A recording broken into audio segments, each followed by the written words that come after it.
Zend and RightScale have been working together for a while, and Zend has recently announced some interesting technologies at our ZenCon conference a couple weeks ago that are related. And what I'm going to show you is how you can quickly create an environment, get it up and running in just a few seconds, use the Zend technology to develop an application, and then using RightScale, deploy it to Amazon, deploy it to Rackspace, and ultimately, because the templates are multi-cloud, you'll be able to deploy to all the other targets that RightScale eventually provides. So this all starts with something called the Zend Application Fabric, which is sort of designed around the convergence of social media, cloud, and mobile. And when you look at what the next generation of workload is doing, people are worried about delivering end user experience. Things move rapidly. There's APIs everywhere. Elasticity is obviously the important aspect for this crowd. I'm talking about how things have to scale. And people are basically adopting either open standards or de facto open standards. I mean, there really is no standard organization that defines what PHP is, but by pretty much definition, it's a standard. I mean, it is what it is, and that's how it works. PHPcloud.com is a Zen brand. It's basically in two parts. It's the production cloud, which is done through partners. That's Amazon Web Services, RightScale, Rackspace, IBM Smart Cloud, private cloud technologies, and the Zen Developer Cloud, which is a free site for a developer to run a fully functional version of Zen Server. They have all the capabilities that we have in a very limited capacity, so you can't basically run a production site through it, but it will give you everything that we have available. That's all built on the concept of the application fabric, and you've got IDEs which can tie into it from a development perspective, and then you've got automation APIs that allow you to do automated deployment to production, automated scaling, and a number of other capabilities. So what is the application fabric? The idea is to build a PHP stack that will run on any cloud that handles the things that you need in a cloud. So high availability, monitoring, code tracing. We provide support and hotfixes, application performance management capabilities, caching capabilities, asynchronous execution mechanisms, all of which are designed to scale horizontally. So all of our caching is not centralized in like a memcache server, it scales horizontally within the cluster. All of our page caching scales horizontally within the cluster. The sessions are all managed by the cluster servers themselves. So you don't have to put in any extra infrastructure to handle the horizontal scaling. All the APIs are there. It's all API enabled, so it works with pretty much any technology out there. Obviously, RightScale is you call it our reference platform. That's where we develop these APIs. That's where we built it. That's the place where it runs best today. In the future, it may run on other platforms with other technologies, but given the speed with which RightScale is adding clouds, it doesn't seem to be much of a motivation for us to move anywhere else at this time, which we're perfectly happy with. So let's talk about the Zen Developer Cloud, because this was development to production, and so let's talk about the development cloud. One of the things that we see is when people start developing stuff, they want to get up and going instantly. And if you say, well, how long does it take to bring up a server in Amazon? Well, it's a few minutes. And if you're a developer and you need to spin up an instance for something, a few minutes is eternity for a developer. Developers' attention span is measured in roughly the same attention span as my dog, about 2.5, 3 seconds, and then a developer's distracted again. And so we wanted to give something that would give instant spin up. We also wanted something that would give you incredible debugging capabilities. So Zend Server has built into it these amazing things to monitor your application, know if any PHP errors occurred, know if any requests were slow, all this kind of stuff, and it's all there for production environments. But as a developer, you don't really get access to that usually. So we're going to give you complete free access to that. We also wanted to enable sharing at a very high level. So one of the things that's challenging with any kind of virtualization technology that the cloud actually can let you solve is if you've ever used VMware Workstation or you've used VirtualBox and you want to pass a working server to somebody to test out, you've got to figure out how to get a 2 gigabyte file to them. Well, last time I checked, getting a 2 gigabyte file to somebody, even on your own network, sometimes is challenging. If I want to get it to our guys that work in Israel, it's got to go out of the little teeny cocktail straw we have to the internet here in the United States and in through their little teeny cocktail straw on the other side to get that there. And it can take me an hour to send them a virtual image. And trying to open firewall rules so that they can actually see the image running on my server, that takes apparently a PhD degree in Microsoft firewall rules and Windows 7. It just never works. Well, when things are in the cloud, they're already out there public. So I can take and let you say, well, here's my server, just go look at it. And by definition, you can see it, because if I could see it, you could probably see it. Now, we do allow security, and you can put password protection on it so not everybody can see it, but the idea is that it's really easy to do. The second thing is, if I want to give you a snapshot of something to let you play with it independently, and I want to continue to work on mine, when I make that snapshot, handing you that snapshot is literally handing you a URL. And you say, oh, I want this URL to work, and basically as soon as you give me that URL, I can spin up an environment that contains not only the code and all the server settings, but also a copy of your database. So in essence, within 10 seconds or so, you're up and running with an exact copy of what I had. And you can diagnose things, you can help me work through my problems, and believe me, I have a lot of problems. And so this whole environment sort of creates a mode of sharing. Once you get done, what you have, once you get the application working, is you have a package, and you can take that package and deploy it anywhere the Zend application fabric runs. So in RightScale on racks, in RightScale on Amazon, in RightScale using Eucalyptus, any place that RightScale runs, any place that you can run Zend Server yourself. So if you want to put Zend Server on premise behind your firewall, you can take the exact same package, deploy it there. When you deploy the package in the cluster, it'll automatically propagate the package across the entire cluster. It'll do a rolling update of your server so you can basically, don't have your whole system down while it's updating to the next version. A number of really nice capabilities. So basically what we're trying to do is really improve developer productivity, give the best scale-out environment on the cloud of your choice. That's our philosophy about phpcloud.com, and that's what we're trying to accomplish. Now, all that was really interesting stuff, but let's actually talk about how that might really work and what that really might mean. So you want to log into a development environment? Great, let's log in. We've got here something, let me see if I can make this a little bigger. Does that help people in the back? Okay. Put on my old man glasses so I can see what I'm doing. What you've got here is an account, and you can set up access keys for permission and SSH keys, and you have containers. Containers are basically running instances of Zend Server. So here, if I click on it, I can see what's running in this container. And this is a sample application that we throw in every container when we first create it, because when we didn't throw something in there, somebody said, how do I know it's working? So this little sample application is thrown in. You can delete that sample application if you want. It doesn't really matter. Okay? I can come in, and I said I can create a container really quickly. So let's see how long it takes me to create a container. Call it ZenCon2. I give it a password. And I'm going to say, create this container. So this is how long does it take me to actually spin up an instance that's running a copy of Zend Server in the cloud. So it says this may take a few moments, and it'll take about 10 seconds, since hopefully no network glitches, which the network's not super speedy here, but this should be okay. So the container's up and running. It's putting this default application out there. And within a few seconds, I've got basically a complete copy of Zend Server up and running. So I've got everything that Zend Server has. If I go back to my other ZenCon container here. Why ZenCon? Because I haven't recreated my container since the demo 2 weeks ago. I should have called it RightScale. Sorry, my bad. What you've got here is a running container. You've got Git access. So if you want to load code into your container with Git, you can do that.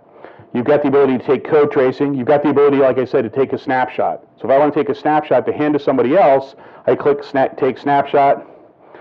It wants to know what the snapshot's description is. I'm not good at making up descriptions. I say take snapshot, and within a few seconds I'll have a snapshot. I can then take this snapshot. I can launch it. So if I want to take an old snapshot that I have, run it, make a container, boom, click. If I want to hand it to you, I can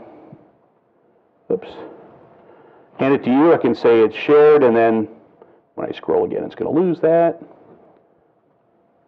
And here's the URL. I simply send you this URL. You can come into PHP Cloud, say, launch me this URL, and within 10 seconds, the same amount of time you saw this come up and running, you'll have a running copy of that.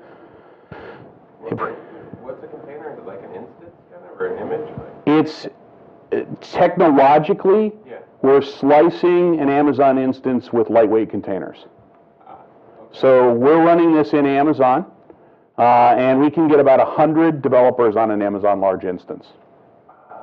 So the reason it spins up in 10 seconds is we spin up an Amazon large instance when we get close to 100 active users.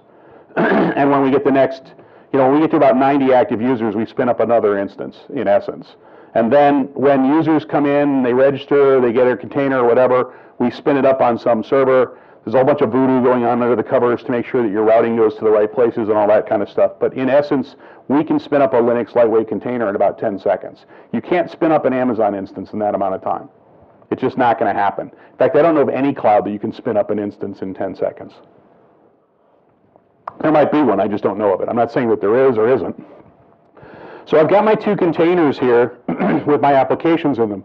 In addition to being able to revert back to a snapshot, delete my container, do various other things. I can invite my friends, but I'm not going to do that, unless somebody here desperately needs an invite. In addition, I can go into any individual container, and I can add and remove applications in that container. So I can say, well, let's add and remove an application. So if I want to add an application to that container, say new application, it'll give me a list of applications that I can create. So I can create an empty PHP application, so I can create it and then upload code into it with Git. I can create an empty Zend Framework application. I can create an empty Zend Framework 2 application, because Zend Framework 2 is in beta now, and if you want to start playing with new technology, this is probably the simplest way to get it. Or you could download the couple hundred megabytes from the Zend Framework site. But if I do this, for example, I say deploy an app, I got to give it a name, ZF2, and I say deploy the application. Within just a few seconds, I basically have another application in my system that's now set up to run Zend Framework 2. Don't know if you noticed, but there was also Drupal, WordPress, whatever. Quite honestly, deploying Drupal this way is a great place to start if you're going to do stuff with Drupal, but really what you need to be able to do is not only deploy Drupal, but then start creating modules and loading those modules in. That's what we'll talk about later as far as how the technology of the integration with the development tools works. So what you've got here is a system running in the cloud, developing applications in the cloud, where you can access cloud services, you can target cloud things. All this is wonderful for creating applications. How do I get code to it? Again, like I said, there's the ability to do this through Git. There's the ability to do it through other technologies as well. So if, for example, it says, how do I deploy my application code? I can click on this. It tells me how to upload stuff with SFTP. So if you're using NetBeans and you want to upload the applications with SFTP, this tells you how to do it. It also tells you how to do a number of other things. It tells you how to manage your database instance, because each container gets its own database schema. You're allowed to put whatever database tables you want in there. It tells you how to manage that, how to get access to that information. So that's all well and good, but let's try to do something real here. So if I go over to Zend Studio, which is Zen's IDE, it's Eclipse-based, it's built on top of PDT. PDT is out there, it's free. If you don't want to pay Zend for Zend Studio, download PDT. All of the same stuff works with PDT within reason. There's functionality in here that's Zend Studio specific, but as far as the ability to get an application, run it in the cloud, in the developer cloud, and deploy it to other clouds, all that functionality is there. Some other things that I'm going to show you are Zend Studio specific. So I might come in here and say, well, let's open a new project from GitHub. So I just want to go out to GitHub. I want to get my project. Let's call it demo. I'm going to say the user is ZenCon. I say test the connection. It's basically going out to my ZenCon Dev Cloud account, making sure that it all works. I say finish. And then it's going to come up and show me all of the containers it finds out there. So it says, well, do you want to use ZenCon or ZenCon 2? So these are the two containers I have out there. I'll say I want to use ZenCon. Next, I can specify any libraries that I might want. I say finish. And what it's going to do is basically extract that project from GitHub, pull it into Zend Studio, and get it all set up so that I can deploy it into DevCloud and ultimately deploy it into Rackspace and Amazon for production. So what I have here is an application.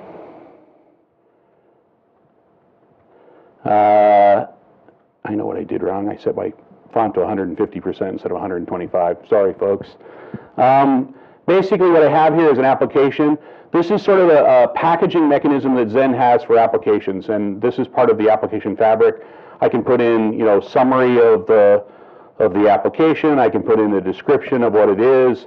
Ultimately, what it's doing here is it's creating an XML file that is a deployment file, and this deployment file can also specify things like triggers, which are scripts that I want to run during various parts of the deployment process, like pre-staging, post-staging. There are also other things that I can do, such as dependencies. I can say I have a dependency on a specific PHP version, and it'll say, okay, what's the minimum PHP version that you have to have? What's the maximum PHP version you allow? I can do dependencies on things like PHP directives. And we have code completion here, so if you can't remember what a directive is, you can hit Control Space, and it'll give a list of all the PHP directives that are out there. And so you can basically specify things about this deployment environment that you need. I'm not going to do that. It's not all that interesting. I'm going to go back to the overview. So, am I going to be able to get this to work? That's my next question. So in addition, we've got a number of other interesting things we can do. We've got this application here, and let's just assume that it works. It probably won't, but let's just assume that it does. And I'm going to just launch this PHP application. So what it has to do in order to launch this application is it has to update the developer cloud, so it's testing that it can connect, and I have about a 50-50 chance on this network that will work right the first time through, but I lost a 50-50 coin flip. Has to do with a race condition between the diagnostics of the connection. Oops.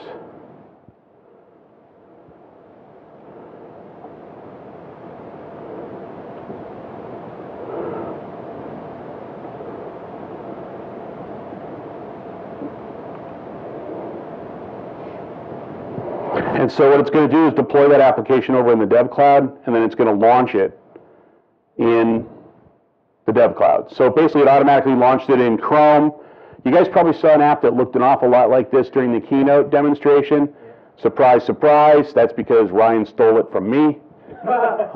This is the one we used at ZenCon a few weeks ago, but it gives me an opportunity to show you some interesting things that the dev cloud can do. So one thing is it automatically detected an error. So how many of you ever type in a URL in your application, hit return, you look at it and go, seems like it works.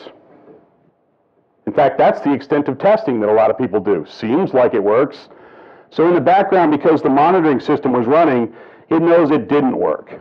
In fact, it knows that it had a fatal PHP error, and it knows, in fact, exactly where that error was. And I can actually see the stack trace. I can see exactly where it failed.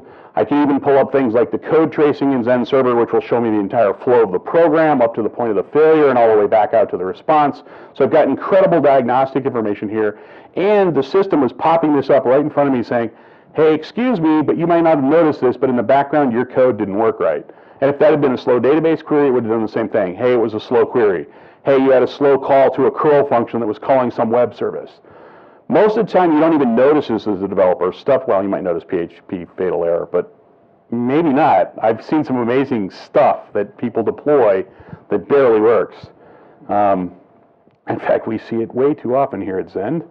But if I go back and I go back to my IDE and I say, well, what is it really that's going on here? So I can expand my project and look at my application. The first thing I want to do is fix this controller because we don't really want to see ZenCon stuff.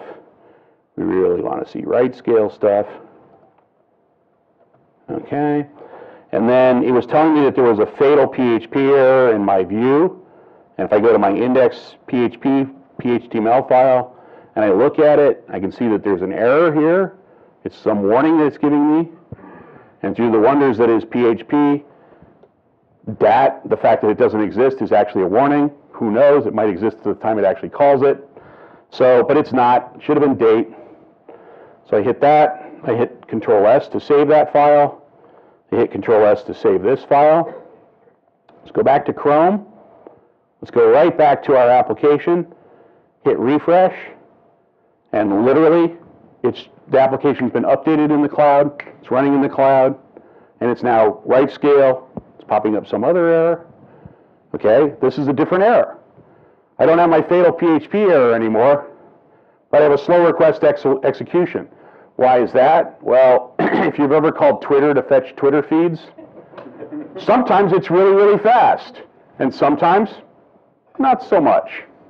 Okay? So in essence, what you're getting here is an error that's, in your case, you may say, well, that one I don't care about. I can't speed up Twitter. Well, maybe you should cache the Twitter requests or something like that for this page and only fetch them every 5 minutes.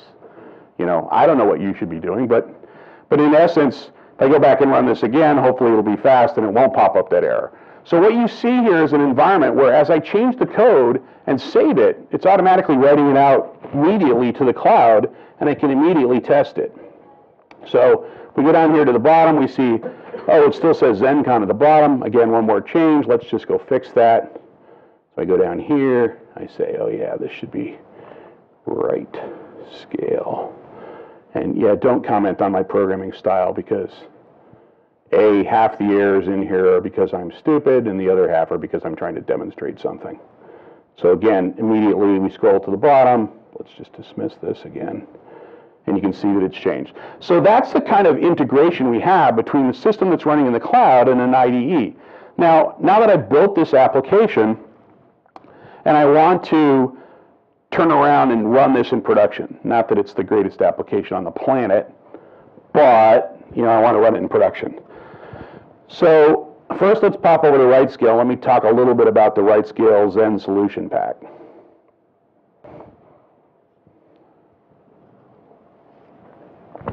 Can everybody see that? Can I shrink it and can you still see it a little bit? You see that in the back or not? Yes? Blind people move to the front. So what we have here is a deployment that was built with the templates in the macro for the Zend RightScale Solution Pack. So in this particular case, it's even a weirder one. This is a hybrid that I created on purpose to demonstrate something that's probably stupid, but shows the flexibility of RightScale. So in this particular template, in this particular deployment, I actually have a load balancer running in Amazon using HA proxy, talking to a cluster of servers running in rack space. Now, why would you do that? I don't know. I was just trying to come up with something that would show that you could actually do it if you really wanted to and have stuff in multiple clouds within the same deployment. This was my dumb idea. I wouldn't recommend this for production, but at least it shows the idea. So if we look at this, for example, we'll see that it's running inside Amazon, as you can see here. If we go back and we look at the Zend Server Cluster Manager, we'll see that it's running inside Rackspace. You can see that it's Rackspace Cloud, a 1 GB server. And if we go back and look at the scaling array down here at the bottom, you can see that we have a scaling array with 3 operational, one that's stranded. I left it that way on purpose. When it came up this morning, for some reason, one of the things stranded. But if we go look at the array that's out there, it was set up to basically say that it needed a minimum of 3. So when my array was enabled and one of them stranded coming up, guess what RightScale did? Said, well, let me start a 4th one. I could probably go look at why this thing stranded during startup. Probably my own fault for something that I did. Come on, you can do it. Did I not click on this? No, you did. They did. It's either the network or...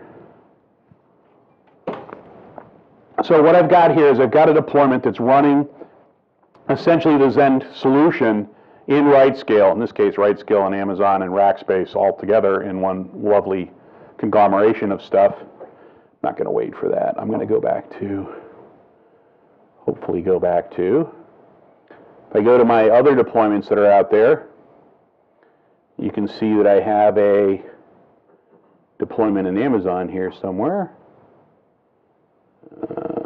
Where's my Amazon deployment? All right, let's try that again.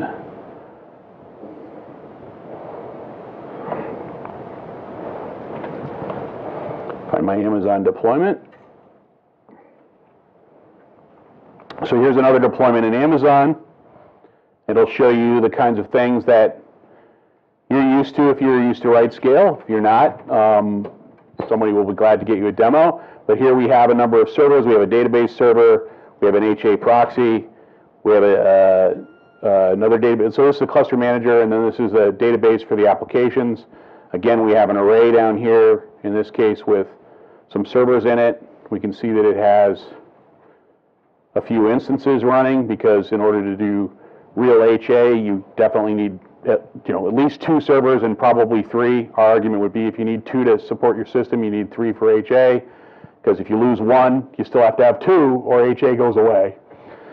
So that's our argument. But in any case, we have this thing up and running. You can create this really simply by just coming in and running a macro. You take the macro, you go through the process, it creates the whole deployment template. There's one for Rackspace, there's one for Amazon. Well, it's not one macro, it does the right thing on both platforms. So that's the idea. So if we go out to, for example, the Amazon thing, and we try to go to the demo, I'm doing this just to show that it doesn't work, you can see that that demo application is not running in my Amazon cluster. Similarly, it's not running in my Rackspace cluster. So I want to get this application that I built, and I want to get it on that platform. So how complicated is that? Well, I'm going to do it through the IDE because it's easier for me to do it there, but there's a command line way of doing this. There's web services way of doing the exact same thing that I'm doing. So I'm doing it through the IDE because it looks cool. But so if I come over here and I come down to targets, you can see here's my 2 PHP Cloud targets. I say I want to add another one. I want to add Zen server, ... They say next. It says, where do you want to put this? I say http:// Okay. He wants to know a secret key. So this is basically an API key. In order to provide security, we don't want to let anybody just deploy any arbitrary application to your particular cluster. You might be angry with us if we allow them to do that. So basically you have to have an API key. So if I pop back over to Chrome, and I go to the Amazon RightScale UI, and I go to administration, API keys, I need this secret key in order to make this all work. So I pop back over here, I put this in, I say test, it's going to validate that in fact that seems to be a valid target. I say finish. Now how do I get my application to run over there? I say deploy application, and it says, where do you want to put it? And I say, let's put it here. I need to do one slight fix-up because the URL is slightly different for the application. So now it's going to deploy that application on that target. So it's done. It's already out there. It's already in my cloud. So I come back over here, and I go back to my RightScale Amazon application. There it is. So literally, that's how quick it can get out to that cloud. Now, granted, this is a small little application. It doesn't take very long to transfer it over the wire, but the same application that runs in DevCloud, the same application you can build with the IDE in that very interactive way, you can easily turn around and deploy to any production environment as long as you can reach the Zen Server Manager and say, here's an application I want. Just to give you an idea, if you deploy Drupal or something moderately large, the time that we took there took about a second, will take about 10 seconds. It really doesn't take all that long because it really only has to stream the PHP code, and it's zipped and compressed anyway. So unless you're talking about something that's truly massive, it's not going to take very long. Again, if you're deploying into production, that's probably not your primary consideration, but you get the idea. Now again, how do we do that same thing for Rackspace? Because, well, we got to add Rackspace to this whole equation. At least our friends at Rackspace would like it if we did that. Again, we just need another target.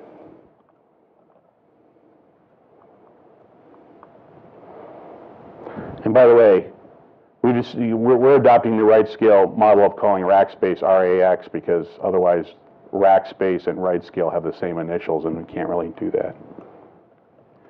And again, we need the target, we need the key from that one. So we have to go to our Rax UI.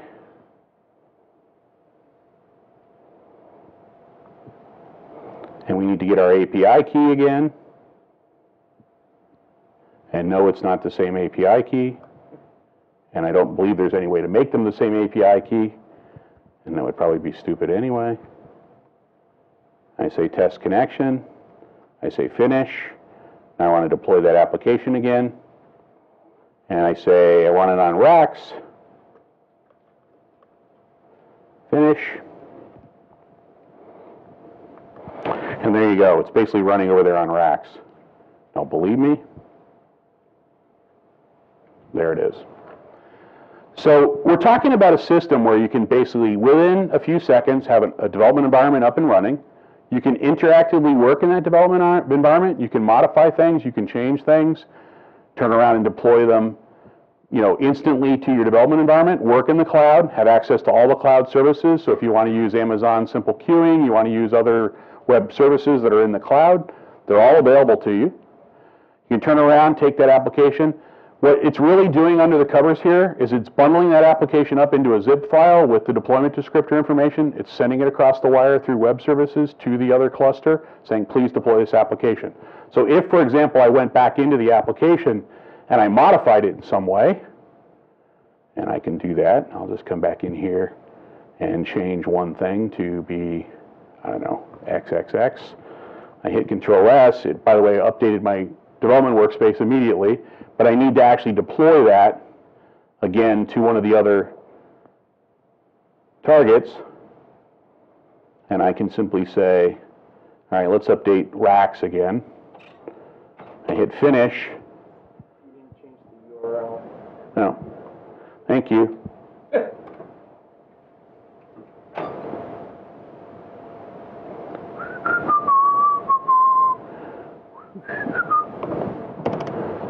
Which explains why it didn't bitch, saying, hey, that application's already out there, because it put it out there as a bad name, and basically said, do you want to update the already deployed application? I say, yes, that's what I would like it to do.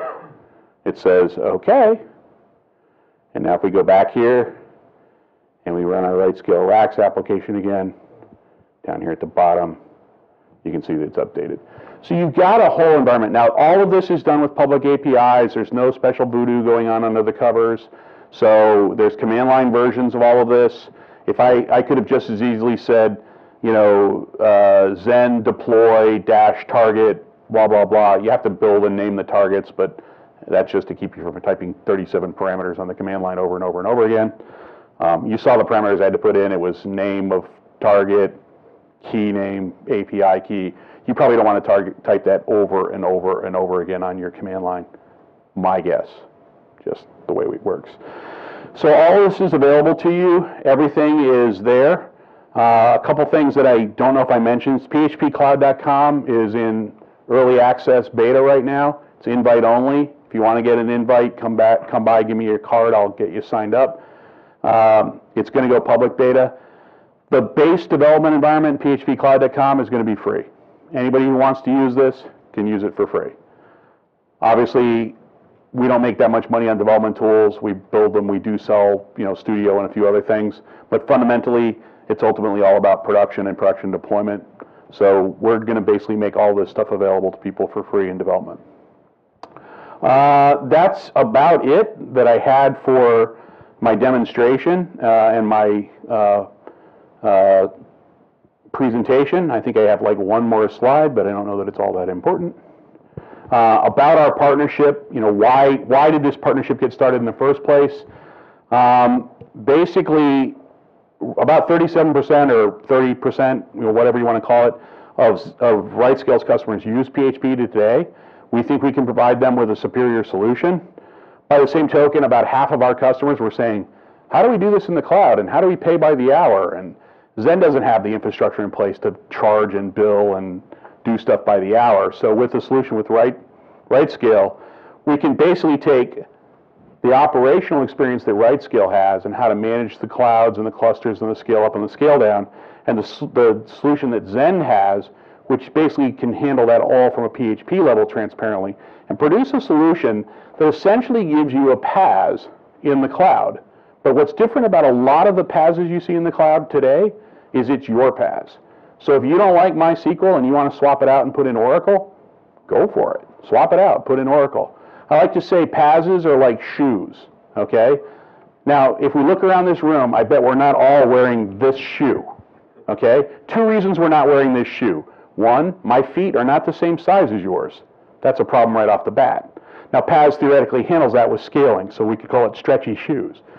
But realistically, you may not like this style of shoe. I happen to. Other people like sneakers.